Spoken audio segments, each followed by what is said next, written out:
Claro. Pero ya en la década de los 80 de cómo se hace rock y pop en Chile. Álvaro, ¿sientes que Los Prisioneros de cierta forma eclipsa a toda su generación?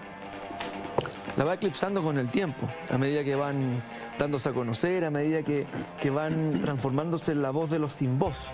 O sea, esa voz que logra interpretar una rabia que había en el ambiente y que las letras de ellos logran captar a ese movimiento social.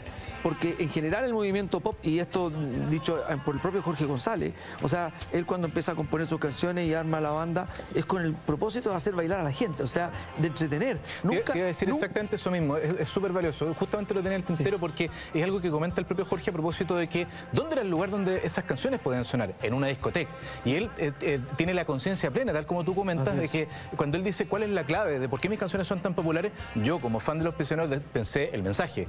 Y él dice, no, porque mis canciones eran canciones que se bailaban. Esa es la clave. Es el gran mérito finalmente, hacer música contestataria pero bailable. Claro, pero para él, a él lo contestatario lo encontró. O sea, es lo que él dice, no fue mi fin, porque a lo mejor uno podría partir con ese fin. Exacto. Voy a cambiar la mentalidad de la gente con mis letras. Claro. No, él canta lo que él siente. Es lo mismo que le pasa a Sebastián cuando canta su canción. Él no tiene como una carta GAN, digamos, no tiene un plan, él canta lo que siente. De lo que está alrededor de él. Este grupo de grupos que salieron en los años 80, digamos que el único grupo que tenía donde había un compositor que tenía eso, que era interpretar eso, era Jorge González en forma natural. El resto, la verdad es que queríamos hacer bailar a la gente, queríamos hacer canciones entretenidas, queríamos pasearnos por los escenarios, había un cuento de un fervor, de una necesidad que se empezaba a ver, ¿sabes dónde? En las peñas folclóricas, bueno.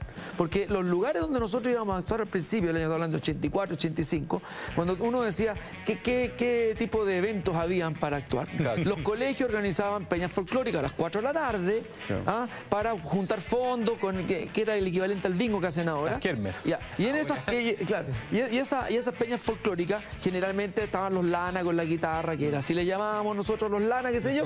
Entonces, cuando nosotros empezábamos a irrumpir en esos lugares con una batería, con una guitarra y con un teclado y haciendo un beat más rockero, compadre, la gente se volvía loca. Entonces empezó a cambiar algo. La necesidad nos encontró y nosotros encontramos con la necesidad. Vamos a hacer un breve alto y a la vuelta, los últimos minutos, para discutir sobre el escenario actual que enfrenta el rock y el pop chileno. Un especial musical de cultura verdadera.